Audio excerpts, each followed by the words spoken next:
तो हेलो बच्चों, चलिए आइए। तो आज के क्लास में हम लोग साइकोलॉजी पढ़ते हैं और कल के एग्ज़ाम के लिए बहुत ही मोस्ट इम्पोर्टेंट क्वेश्चन लेकर आए हैं। और ये क्वेश्चन बिल्कुल कल के एग्ज़ाम में जैसे कि हर जो भी पेपर हो रहा है उसका मैं अब यहाँ पर करा रहा हूँ सब्जेक्टिव, सभी क्वेश्चन आ रहे हैं। इसी में से आप लोग जाकर पीछे मिला सकते हैं, ठीक है ना, या जो भी पढ़ा होगा उसको तो याद ही होगा। तो चलिए आज के क्लास में भी कुछ क्वेश्चन को कर लिया जाए ताकि कल के एग्ज़ाम के लिए बिल्कुल मज़ेदार हो। और मुझे आशा है कि आप लोग बहुत अच्छे से पेपर लिख रहे हैं और बहुत अच्छा नंबर आप लोग का आएगा, ठीक है ना। देखिए पहला क्वेश्चन क्या है, व्यवहार चिकित्सा। जैसे कि आप लोगों को पता है कि क्वेश्चन मैं नहीं यहाँ पर लेकर आया हूँ, केवल आंसर है। क्वेश्चन मैं आपको बोलूँगा, ध्यान से सुनना है और आंसर बिल्कुल सटीक में समझाऊँगा। व्यवहार चिकित्सा क्या है? तो ये व्यवहार चिकित्सा को परामर्श भी कहा जाता है। बात करते हैं व्यवहार चिकित्सा का कहल जाला परामर्श। थोड़ी सी अपनी भाषा को भी यहाँ पर यूज कर देते हैं, तो हो तो नहीं रहा फिर भी कर देते हैं। व्यवहार चिकित्सा को परामर्श कहल जाला। और चिकित्सा के आधार का होला तो अनुबंध का नियम या सिद्धांत, ठीक है ना। चिकित्सा के आधार का होला सिद्धांत या सिद्धांत, ठीक है ना। या मतलब चिकित्सा जो है, चिकित्सा पद्धति की मान्यता का कि रोगी दोषपूर्ण संयोजन करे, पैटर्न को सीख ले, ठीक है ना। कि मेरे रोगी जो है किसी न किसी पे एक पैटर्न को सीख ले, जो भी पैटर्न है उसे सीख ले, ठीक है ना।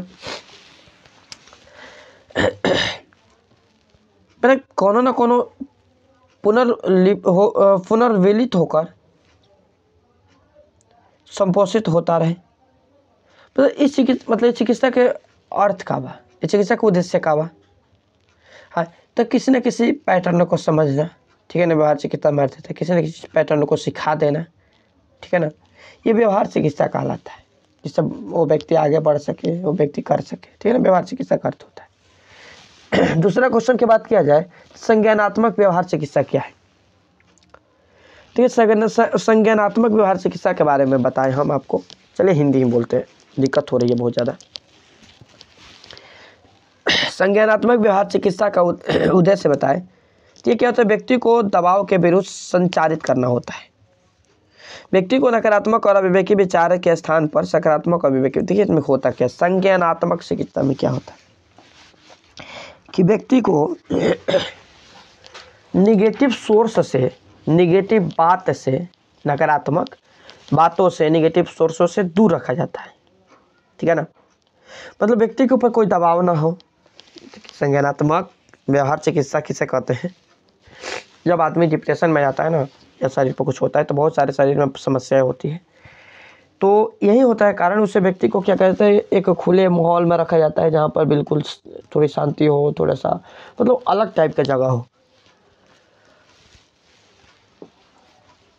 और उस व्यक्ति को दबाव के विरुद्ध संचारित करना होता है। उस व्यक्ति को दबाव के विरुद्ध संचारित किया जाता है। जो व्यक्ति के नकारात्मक या अविवेकी विचार है, गलत विचार, नकारात्मक विचार, उसे दूर करने का प्रयास किया जाता है, उसे दूर कर दिया जाता है, ठीक है ना। और उसके अंदर सकारात्मक, सविवेक विचार, ये सब चीज़ें प्रतिस्थापित कर दिया जाता है, ला दिया जाता है, ठीक है ना। इसके 3 चरण होते हैं, ये 3 चरण में आते हैं। पहला बात किया जाए, देखिए यहाँ पर हम लिख भी देते हैं। तो 3 चरण कौन कौन से? मूल्यांकन, दबाव और न्यूनीकरण। मूल्यांकन, दबाव और न्यूनीकरण, ठीक है ना। इसी का अनुप्रयोग करके अनुवर्ती कार्रवाई किया जाता है, ठीक है ना। मूल्यांकन के अंतर्गत समस्या की प्रकृति पर परिचर्चा करके मतलब उस व्यक्ति को ठीक किया जाता है। जैसे विश्रांति, आत्मानुदान, ये सब सारी चीज़ को सिखाना होता है कि कैसे जीवन से लड़ना चाहिए, कैसे आगे बढ़ना चाहिए। इन सभी चीज़ों को सिखाना इसका मुख्य उद्देश्य होता है। 3 नंबर क्वेश्चन क्या है कि मनोवृत्ति के स्वरूप का वर्णन करें। मनोवृत्ति के स्वरूप, देखिए मनोवृत्ति की बात किया जाए तो मनोवृत्ति को आम भाषा में अभिवृत्ति भी कहा जाता है। मनोवृत्ति को हम लोग क्या कहते हैं, तो मनोवृत्ति को हमने के आम भाषा में अभिवृत्ति भी कहनी जा। और एक काम का बा तो हमने के जो जीवन बा, रोज के जीवन, रोजमर्रा के जीवन, ठीक है ना, दिन फिर रात प्रतिदिन, ठीक है, या कहल जाओ तो मानसिक प्रतिछाया, यह तस्वीर कह सकते हैं हम लोग, ठीक है, जो किसी व्यक्ति के समूह, वस्तु या परिस्थिति, घटना आदि के प्रति व्यक्ति के अनुकूल या प्रतिकूल दृष्टिकोण अथवा विचार को प्रकट करता है। मतलब हमें सोचने की समझ देता है कि हमें मतलब क्या है सही, क्या है गलत, क्या है, इन सब सारे चीज़ों को सोचने समझने की शक्ति प्रदान करता है। ठीक है ना। इसे मनोवृत्ति या अभिवृत्ति के नाम से हम लोग जानते हैं, मनोवृत्ति या अभिवृत्ति कहते हैं। ठीक है ना। आगे समझ में ना, मनोवृत्ति या अभिवृत्ति कहा जाता है। ओके। 4 नंबर क्या है? 4 नंबर की पूर्वाग्रह का अर्थ क्या है? पूर्वाग्रह का अर्थ क्या है? देखिए, पूर्वाग्रह का बात किया जाए तो पूर्वाग्रह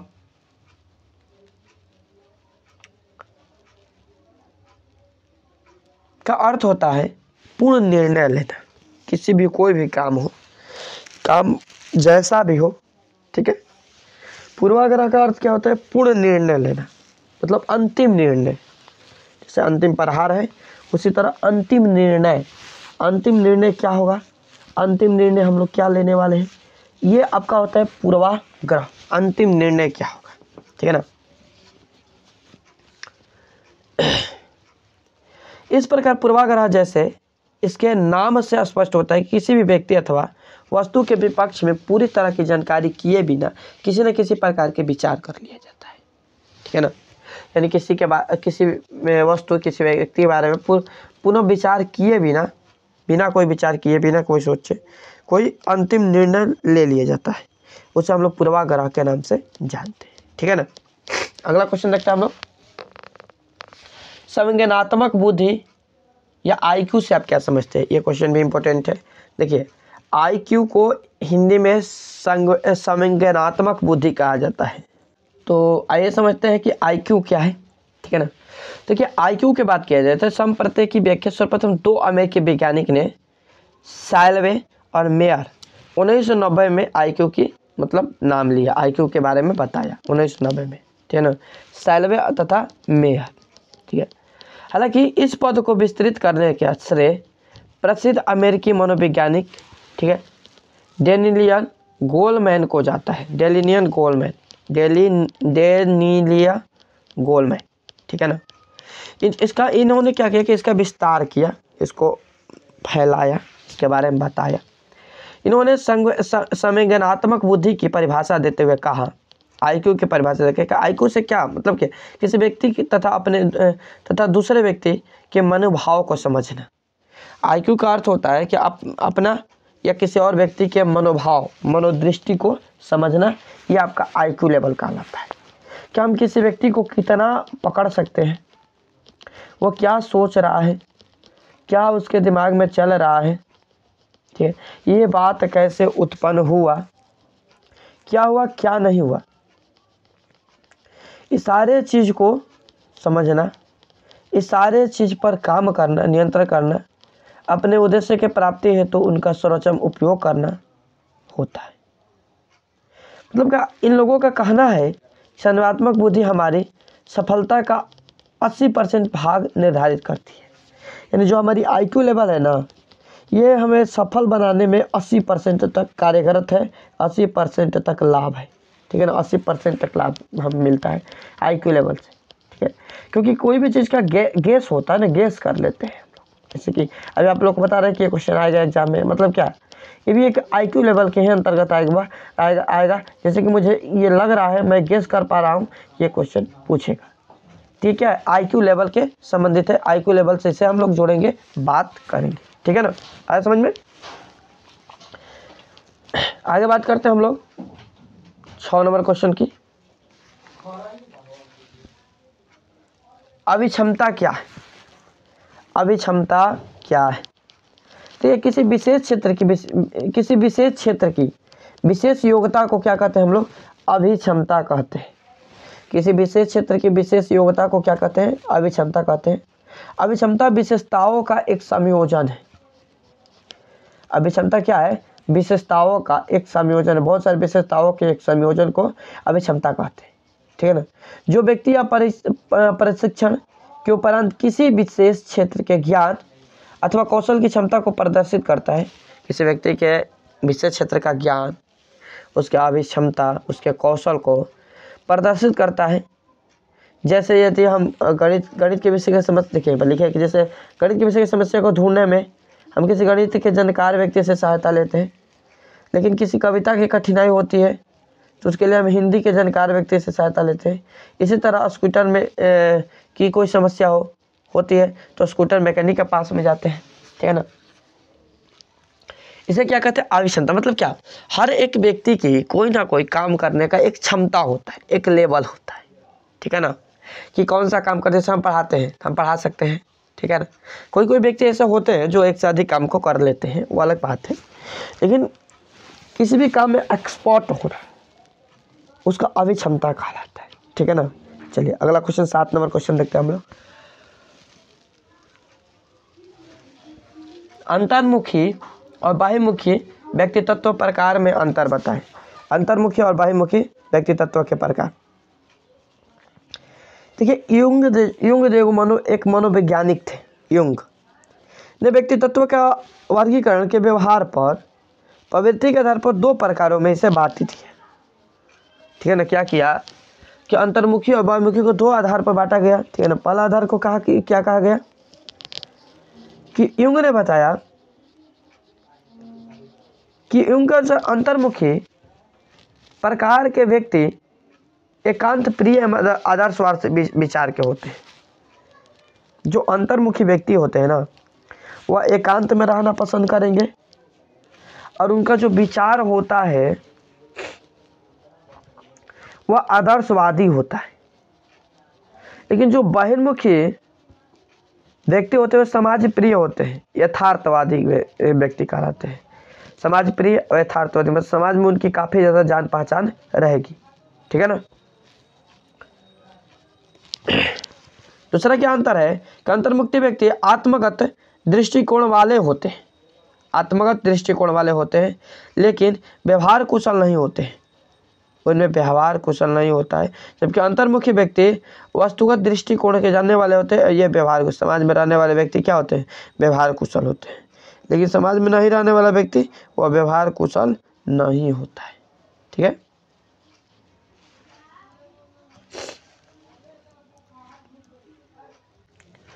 तो अगला क्वेश्चन क्या है कि सेल्डन के अनुसार व्यक्ति तत्व के प्रकार का वर्णन करें। सेल्डन के अनुसार व्यक्ति तत्व क्या होता है। तो ये सेल्डन के अनुसार व्यक्ति तत्व क्या होता है, प्रतिपादन व्यक्ति तत्व के प्रारूप सर्वविदित होते हैं, ठीक है ना। और शरीर की जो आकृति है, बनावट है, स्वभाव है, वो सेल्डन के अनुसार गोलाकृति, आकृति, लंबाकृति, ये सब अलग अलग प्रकार के व्यक्ति के रूप का बनावट हो सकता है। कोई व्यक्ति लंबा होता है, कोई लंबा गोल मतलब गोलाकृति, ये सारे ये व्यक्ति के बनावट है, उनके आधार का बनावट है, अनाथ, ठीक है ना।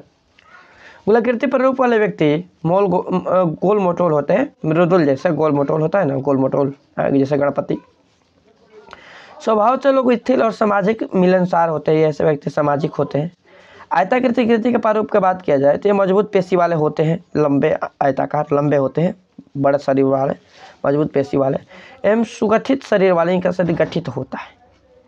लंबाकृति की बात किया जाए तो ऐसे व्यक्ति पतले होते हैं, लंबे होते हैं, सुकुमार होते हैं, सुंदर होते हैं, ठीक है ना। ऐसे व्यक्ति कुशाग्र बुद्धि वाले, कलात्मक और अंतर्मुखी होते हैं, ठीक है ना। ये आपके सेल्डन के अनुसार व्यक्तियों की चर्चा है, बुद्धि है, ठीक है ना। 9 नंबर क्वेश्चन को समझे। 9 नंबर क्वेश्चन क्या है, प्राथमिक समूह की विशेषता को लिखें। प्राथमिक समूह की क्या विशेषता है, देखिए यहाँ पर लिखे प्राथमिक समूह की विशेषता। प्राथमिक समूह में मुखोन्नत अंतः क्रियाएं होती है, पहला विशेषता है, ठीक है। दूसरा सदस्यों में घनिष्ठ शारीरिक समप्य होता है, मतलब शारीरिक घनिष्ठता होती है। इसमें उत्साहपूर्वक सान्वेगिक बंधन पाया जाता है, इसमें उत्साहपूर्वक सान्वेगिक बंधन को पाया जाता है, ठीक है ना। सान्वेगिक बंधन पाया जाता है इसमें, ठीक है। 10 नंबर क्या है कि औपचारिक समूह एवं अनौपचारिक समूह में विभेद करें, अंतर बताएं। औपचारिक समूह, अनौपचारिक, औपचारिक और अनौपचारिक समूह, ठीक है ना। औपचारिक समूह और अनौपचारिक, ठीक है ना, में अंतर बताना है। देखिए औपचारिक समूह क्या होता है कि औपचारिक एवं अनौपचारिक समूह एक मात्रा से भिन्न होते हैं। जिस मात्रा में समूह के प्रकार स्पष्ट यानी औपचारिक रूप से घोषित किया जाए, एक औपचारिक समूह जिसे किसी कार्यकाल में संगठित प्रक्रिया स्पष्ट से घोषित होता है। समूह के सदस्यों द्वारा निष्पादित की जाने वाले भूमिकाएं स्पष्ट रूप से घोषित होती है। और औपचारिक में क्या होता है? औपचारिक और अनौपचारिक समूह के आधार एक दूसरे से अलग अलग होते हैं। औपचारिक समूह का निर्माण कुछ विशिष्ट नियम विधि के अनुसार किया जाता है। उसमें सदस्य सुनिश्चित होते हैं, उनकी भूमिकाएं होती है कि मतलब ये व्यक्ति ये काम करेंगे, वो व्यक्ति वे काम करेंगे, इनकी क्या भूमिकाएं है, कौन सी भूमिकाएं है, लोग क्या करेंगे, कैसे करेंगे, उनकी एक निश्चित भूमिकाएं होती है, ठीक है ना। औपचारिक समूह के मानकों का एक समुच्चय होता है जो व्यवस्था स्थापित करने में सहायक होता है। कोई भी विश्वविद्यालय या अनौपचारिक समूह का उदाहरण है। जैसे विश्वविद्यालय की बात करें तो औपचारिक समूह का उदाहरण है, ठीक है ना।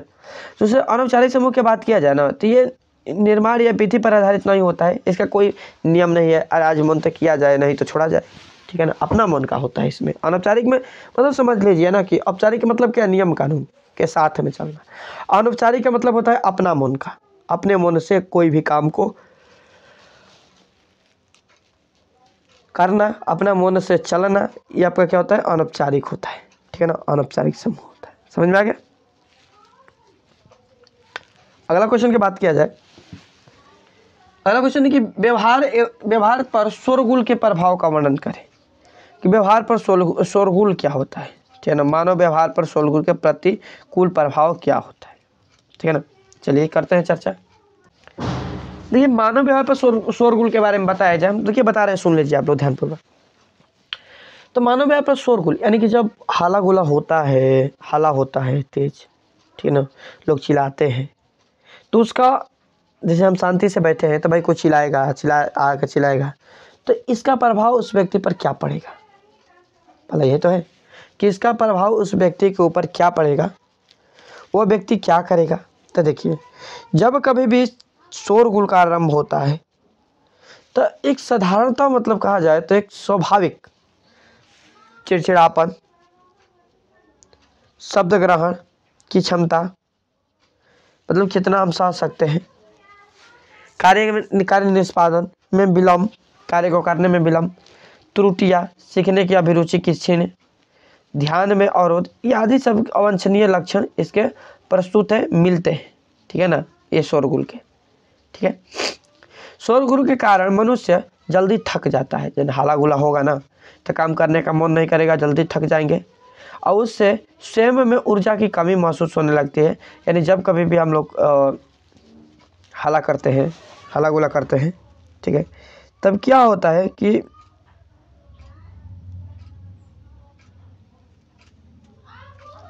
एक हम ऊर्जा की कमी होने लगती है, ठीक है ना, ऊर्जा की कमी महसूस होने लगती है, हम अपने को बहुत ही ज़्यादा असहाय समझते हैं, ठीक है, नींद आने लगेगा, आपको किसी के साथ झगड़ा हो जाए, टेंशन हो जाए तो अक्सर देखा जाता है व्यक्तियों को नींद आने लगती है, चिंता होने लगता है, चिंता में नींद आती है, टेंशन में नींद आने लगता है, क्रोध को प्रकट करना, प्रिय, ये सारे क्रियाएं जो है होने लगती है, ठीक है ना, ये सारे क्रिया शोरगुल के कारण ये सारे प्रक्रियाएं होने लगती है, ठीक है ना।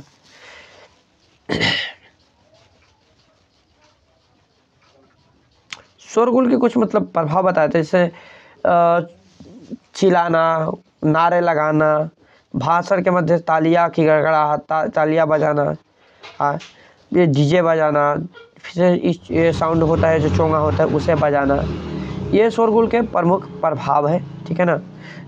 ये सारे क्रियाएं है शोरगुल के, ठीक है। अगला क्वेश्चन समझते हैं 12 नंबर। 12 नंबर क्वेश्चन क्या है, सक्षतार तथा प्रमुख अवस्थाओं को लिखें। सक्षतार तथा प्रमुख अवस्थाओं को लिखें। सक्षतार या प्रमुख अवस्था क्या है। सक्षतार का उद्देश्य है, सक्षतार का उद्देश्य चाहे जो भी हो इसके आधारभूत 3 अवस्था विभाजित किया जाता है, जिसे प्रारंभ, मुख्य भाग और समापन कहा जाता है। कोई भी सक्षतार का शुरुआती और मुख्य भाग, मेन भाग, और उसका अंततः समापन, ठीक है ना। सक्षतार के प्रारंभ में 2 संप्रेषकों के बीच सौहार्द स्थापित किया जाता है, ठीक है ना। इसका मुख्य उद्देश्य यह होता है कि सक्षतार देने वाला आराम की स्थिति में आ जाए। इस अवस्था में सक्षतारकर्ता बातचीत शुरू करता है। शिक्षा का मुख्य भाग होता है प्रक्रिया केंद्र, कितने प्रक्रिया के द्वारा ये गुजरता है, ठीक है ना। शिक्षार्थी अपने समापन आगे के जाने वाले कदम पर चर्चा के साथ आगे बढ़ते हैं, क्या करना है क्या नहीं करना है, जो शिक्षार्थ होते हैं, ठीक है ना। तो इसका मुख्य कारण था, ठीक है। तो आप लोग इसे थोड़ा सा देख लीजिए, पढ़ लीजिए अच्छे से, ठीक है ना। अच्छे से पढ़कर इस पर आप लोग थोड़ा सा चर्चा कर लीजिए, ठीक है। हम रहने देते इतना ही, अच्छे से आप लोग पढ़ लीजिए, आप पढ़कर एग्जाम देने जाइएगा। और हो सके तो क्वेश्चन बैंक आप लोग थोड़ा सा देख लीजिएगा, क्वेश्चन बैंक को पढ़ लीजिएगा।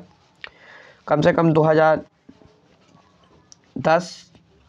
11, 12, 13 और 14 इतना सेट को जरूर देखिएगा। और हो सके तो 18, 19 को भी थोड़ा सा पढ़ लीजिएगा, आ जाइएगा एग्जाम देने, बिल्कुल कंप्लीट हो जाएगा। ऑब्जेक्टिव देखकर ही जाइएगा पूरा, ठीक है ना। चलिए।